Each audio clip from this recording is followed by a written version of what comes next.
स्वयंभू, स्वयंभू जिसके माता पिता का पता नहीं। एक ही ऐसे महादेव हैं जिनके माता पिता का पता नहीं, जिनके बचपन का कोई उल्लेख नहीं। एक ही ऐसे महादेव हैं, बाकी सारे देवी देवताओं के बचपन का उल्लेख है, बचपन में कैसे थे, पिता कौन थे, क्या क्या किया, कहाँ गए, सारा है।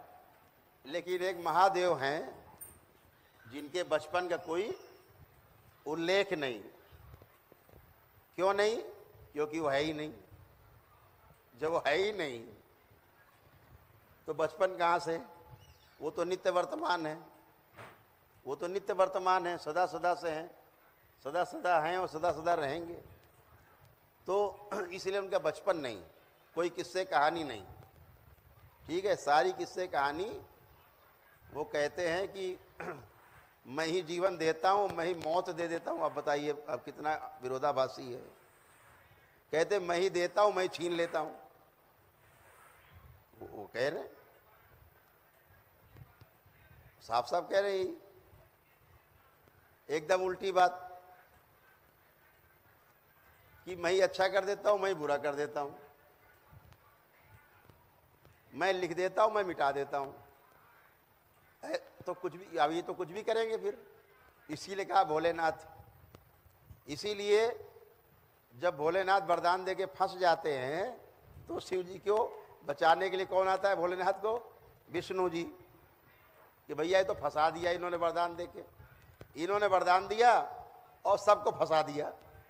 अब सारे राक्षस दानव मिल करके देवताओं की कुटाई कर रहे हैं उसी वरदान से। तो फिर आते हैं छलिया। छलिया रूप जो है, रूप वो भी शिव का ही है। समझने वाली बात है, ध्यान देना, भ्रम में न रहना।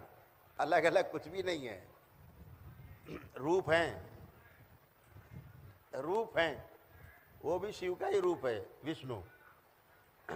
तो जो रूप में फंसे और गए। अभी वो तार देखा है, प्लग में लगाते, वो लगाते हैं सॉकेट में, प्लग लगाते हैं उसको, तो लगाते हैं ना, तो उसमें एक कहते ठंडा है, एक गर्म है, एक न्यूट्रल है। ऐसे ही है ना? तो ऐसे ही समझो आप, ठंडा गर्म और न्यूट्रल, ब्रह्मा विष्णु महेश है एक ही माया। ठीक है, माया एक ही है, एक ही जगह से पैदा हुई। कैसे? शिव से शक्ति, शिव से शक्ति का जन्म हुआ। जन्म एक शब्द है, हम घटना बता रहे हैं, घटना है ये। क्योंकि आप वही बात भाषा समझते हो तो भाषा हमको वही प्रयोग करनी पड़ेगी, नहीं आपके समझ से बाहर हो जाएगी। अनुभव में कुछ और है, जो हम आपको बोल रहे हैं शब्दों में, एक्चुअल में ये अनुभव में कुछ और है। जैसे हम आपसे कहते हैं पृथ्वी तत्व, तो हम इस पृथ्वी की बात नहीं कर रहे हैं जिनसे पृथ्वी का निर्माण हुआ है, हम उस तत्व की बात कर रहे हैं। जब हम कहते हैं अग्नि तत्व, तो हम इस अग्नि की बात नहीं करेंगे, माचिस जलाई और अग्नि। हम उस अग्नि की बात कर रहे हैं जिससे उन तत्वों से अग्नि का निर्माण हुआ। समझ रहे हैं? इस बात को समझना है। सबका आधार क्या है? शिव, यानी आकाश। आकाश से निर्माण हुआ वायु का, वायु से अग्नि का, अग्नि से जल का, और जल से पृथ्वी का। यानी आकाश सबका होने का आधार।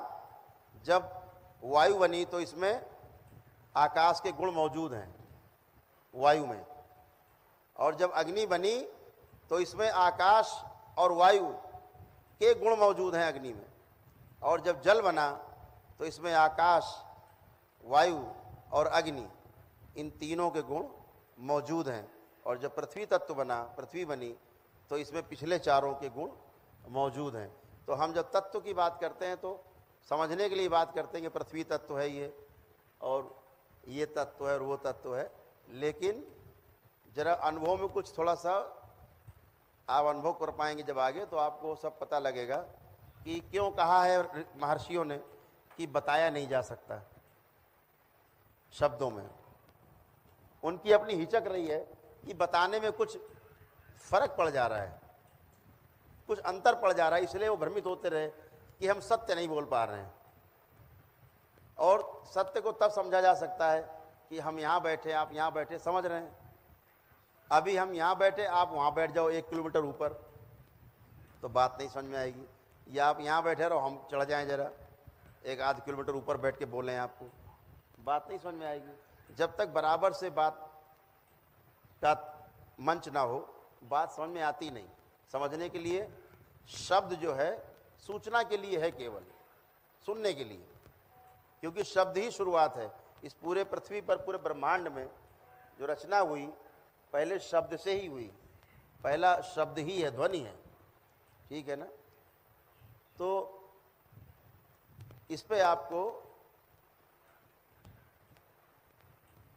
समझना है कि शिव से शक्ति का जन्म हुआ, और शिव और शक्ति से विष्णु नाम की एनर्जी का जन्म हुआ। जब हम शिव कह रहे हैं तो एक एनर्जी है, होने का आधार। विष्णु कह रहे हैं वो की एनर्जी है, हम ब्रह्मा कह रहे हैं वो की एनर्जी है, अलग अलग फॉर्म में, लेकिन है एनर्जी। लेकिन आधार कौन है? तो शिव सबका।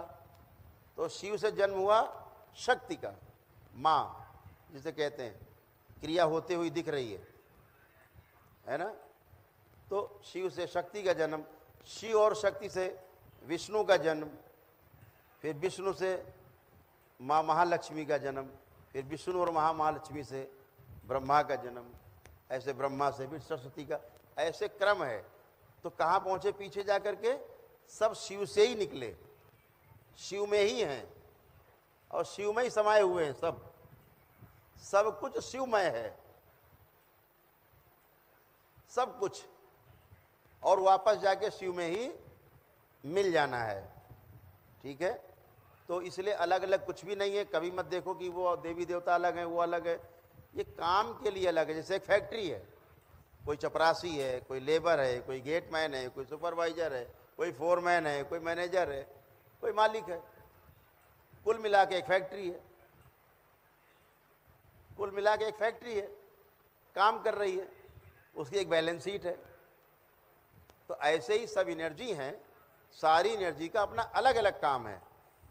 चपरासी का काम मैनेजर नहीं कर सकता, मैनेजर का काम सुपरवाइजर नहीं कर सकता, ऐसे सब के काम अलग अलग हैं। शक्ति का मतलब क्रियाशील है, क्रिया है, क्रिया हो रही है, अलग अलग सबके पावर्स है। तो अपना रोल ढूंढ लेना है कि हमारा रोल कहाँ पर है। तो भ्रमित नहीं होना है कभी, देवी देवताओं के मामले पर कभी भ्रमित नहीं होना है।